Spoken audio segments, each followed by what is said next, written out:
안녕하세요. 글로벌 모터스 최영석입니다. 오늘은 수치로 보는 중국 자동차라는 주제로 좀 설명을 해드리겠습니다. 저는 이제 지금 중국의 제로섬 게임이 진행되고 있다고 여러 번 말씀을 드렸었는데, 이제 모든 데이터는 그 데이터를 사용하는 사람들이 자신들 입장에서 따라 분석을 하죠. 다만 이제 그 데이터가 얼마나 신빙성이 있느냐가 항상 중요한데, 우리는 팩트를 왜곡하고 그 팩트 일부만 뽑아서 전달하기 때문에 사실은 직접적으로 관련이 없는 사람들은 오해를 할 소지가 많죠. 2024년 3분기 전 세계 자동차 회사 판매 대수 기준으로 BYD가 포드를 제치고 세계 6위로 올라섰습니다. 그리고 지리 자동차가 마찬가지로 14% 증가하면서 9위로 올라서면서 중국 업체가 처음으로 10대 기업에 두 개가 들어갔습니다. 그리고 세 번째로 체리 자동차가 55만 대로 12위를 차지했습니다. 이제 왼쪽에 도표를 보시면 아시겠지만 도요타가 여전히 산타락 1위를 차지하고 있죠. 그럼에도 불구하고 4% 감소, 폭스바겐 7% 감소, 현대차 3% 감소, GM 9% 감소, 스텔라스 20% 감소. 그런데 BYD는 38% 증가합니다. 포드는 그나마 1% 증가했는데 혼다도 8% 감소했고 닛산도 4% 감소가 했습니다. 그런데 지리홀딩은 14% 증가했습니다. 이걸 이제 어떻게 해석하느냐에 따라 물론 달라지겠지만은 중국 회사들은 중국이라는 거대한 시장이 이제 배경이 있기 때문에 이런 수치가 가능하다라는 것을 먼저 인식을 해야 됩니다. 자, 과거에는 그동안에 많은 데이터 회사들은 중국을 제외한 데이터와 중국을 포함한 데이터를 나누어서 발표했죠. 특히 배터리 관련해서 지금도 우리나라에서 그 가장 세계적으로 유명한 SN 리서치라는 데서 그런 데이터를 발표하고 있는데 이제 지금 점차 세계적인 컨설팅 회사, 시장조사 회사들이 이제는 그런 것을 구별해서 아예 중국 회사를 포함해서 데이터를 발표하고 있습니다. 근데 여기서 나타나지 않는 것은 예를 들어서 중국의 대표적인 국영기업들, 그러니까 상하이자동차, 제일자동차, 광초자동차, 동풍자동차 이런 회사들은 데이터가 나오지 않는데 이들이 합작해서 생산한 브랜드 모델들은 여전히 글로벌 회사들의 판매 대수로 포함이 됩니다. 중국 회사는 포함이 되지 않습니다. 이것을 어떻게 해석할지 또 다른 분석이 필요하긴 하죠. 그러니까 수치를 가지고 단순하게 이야기해서는 안 된다는 말씀을 드리는 겁니다. 자, 일단 지금 그 말씀드렸듯이 글로벌 기업들은 계속해서 판매가 감소하고 있는데 더불어서 구조조정도 본격화되고 있죠. 제가 유럽의 자동차 구조조정에 대해서 말씀을 드렸었는데 지금 완성차 회사도 예외가 아닙니다. 닛산도 전 세계 생산을 20% 축소하고 인원을 9천 명을 감원하기로 했습니다. 혼다도 중국 생산을 149만 대에서 96만 대로 줄이고 있습니다. 스텔란티스도 미국에서 1,100명을 감원합니다. 복스바겐은 이미 여러 번 이야기했죠. 복스바겐은 이 진행 과정에서 노조하고 협의를 통해서 어떻게 그 결론을 이끌어낼지 모르지만 앞으로 상당히 여러 가지 의미가 있게 되겠고, 그로 인해서 독일 자동차 산업의 관계가 노조와 회사와 관계가 많이 달라질 것으로 예상이 되고 있습니다. 일단 어쨌든 중국 차를 이야기하다 보니까 이야기하기로 했으니까 그 수치를 보면은 2023년 중국 자동차 생산량은 3천만 대가 넘었어요. 판매 대수가 3,009만 대였습니다. 실제 생산 용량은 지금 여러 가지 데이터가 있습니다만은 뭐 믿을 수가 없습니다만 3,800만 대, 4,600만 대가 있습니다. 그래서 그것 때문에 공장 그 공급 과잉이라는 얘기가 나오고 있죠. 어쨌든 지금 그 일부 시장 조사에서는 2032년 정도 되면은 2030년 정도 되면 중국 자동차가 약 3,800만 대 정도를 판매할 것이다. 그리고 그때 예상 수출량이 900만 대 이상이 될 것이다. 이제 900만 대면은 지금 도요타, 폭스바겐 정도 수준을 넘어서는 거죠. 뭐 더불어서 글로벌 승용차 생산 중에서 중국차 비중이 40% 육박할 것이다. 전기차로 전환이 된다면은 중국차 점유율은 50% 전망한다. 이것을 어떻게 해석할까요? 중국이 아예 장악을 한다는 얘기가 됩니다. 저는 자꾸 이야기합니다. 중국의 14억이라는 시장은 그 누구도 경험해 보지 못했습니다. 미국이 3억 3천입니다.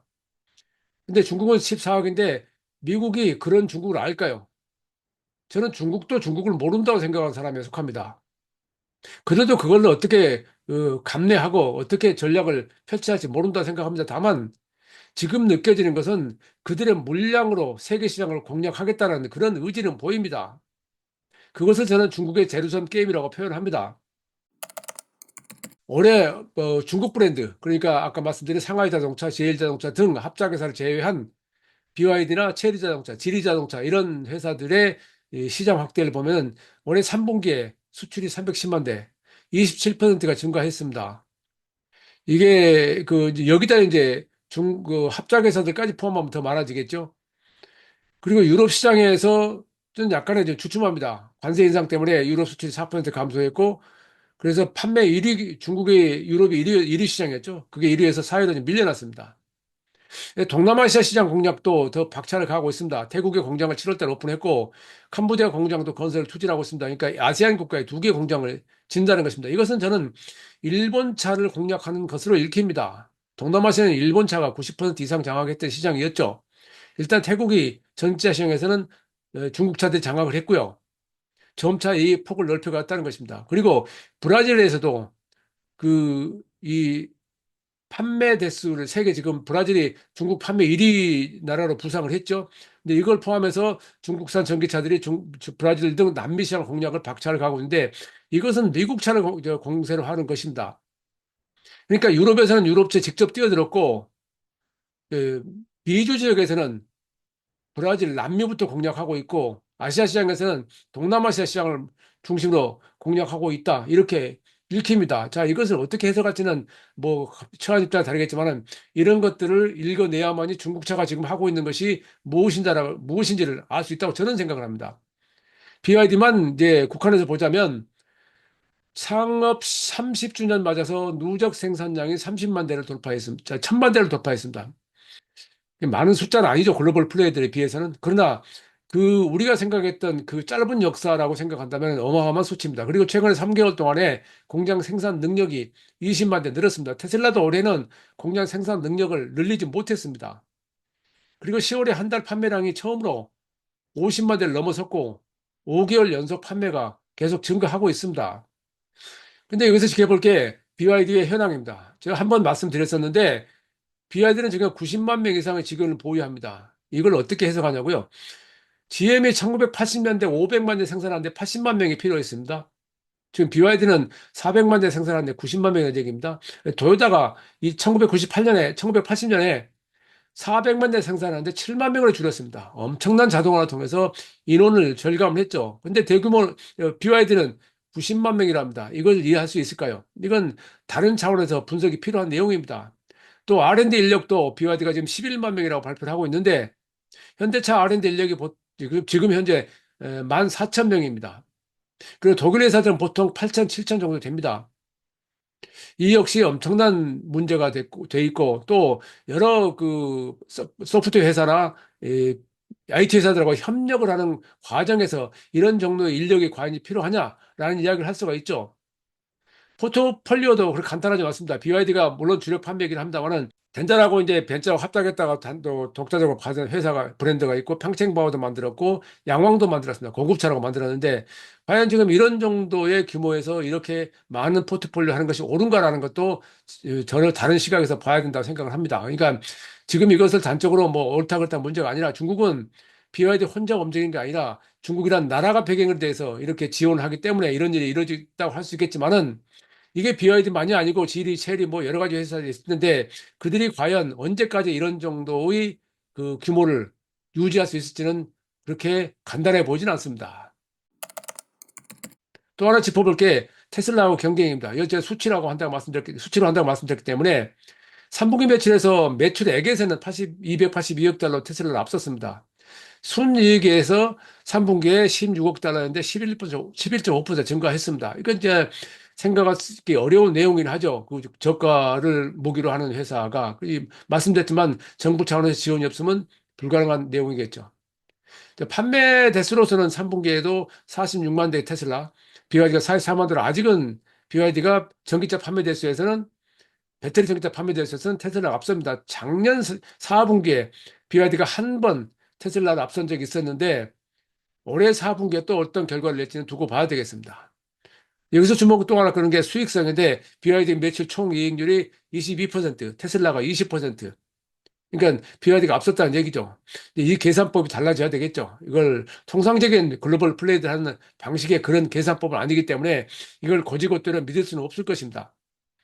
어쨌든 이런 상황에서 글로벌 자동차 회사들은 어떤 전략을 취하고 있는지하고 좀 요약을 해보자면은 현대차하고 GM, 뭐 웨이모, 뭐 도요타하고 이런 협력하는 과정에 벌써 알 수 있다시피 폭스바겐, 샤오펑, 뭐 리비안 뭐 알 수 있다시피 기업 간 제휴 강화를 통해서 비용 절감을 노린다. 이게 핵심입니다. 그리고 전기차 기술 개발을 가속화한다 하면 또 단독으로는 불가능하다는 것을 느꼈고 그래서 GM과 현대차가 이 제휴를 하기로 한 것이고요. 또 IT 기업과 저 소프트웨어 회사들과 협력이 지금 빠른 속도로 늘어나고 있죠. 그러니까 이제 소프트웨어나 IT 반도체 같은 경우는 직접 할 수 없기 때문에 그들의 투자 비용을 감당할 수 없기 때문에 또 폭스바겐처럼 오랫동안 카리아드라고 별도로 회사를 세워서 해왔지만 그것이 여의치 않아서 결국은 그 분야에서 강점을 가진 회사들과 협력을 하는 그런 쪽으로 갑니다. 더불어서 지금까지 없었던 그러니까 IT 기업들하고도 좀 더 확대폭을 넓혀가고 있죠. 또 더불어서 배터리 기술 내재화를 하고 있는데 배터리 기술 내재화는 지금 최근에 노스볼트에 의해서 알 수 있다시피 그렇게 간단한 문제가 아니죠. 수율 맞추는 게 생산성 맞추는 게 그렇게 쉽지 않다는 것입니다. 그것을 완성차 회사들이 해낼 수 있을 것인지가 지금은 상당히 이슈로 부각해 있습니다. 도요타가 가장 먼저 이제 전고체 배터리를 자체 개발하고 있다고 오래전부터 해왔고 그 2020년에 그 올림픽을 계기로 발표한다고 했었는데 안 됐고요. 지금 2027년이라고 말을 했는데 그마저도 그때부터 시작한다는 것이지 그때부터 보편화 된다는 얘기가 아니다라는 걸 누구나 알고 있는 얘기입니다.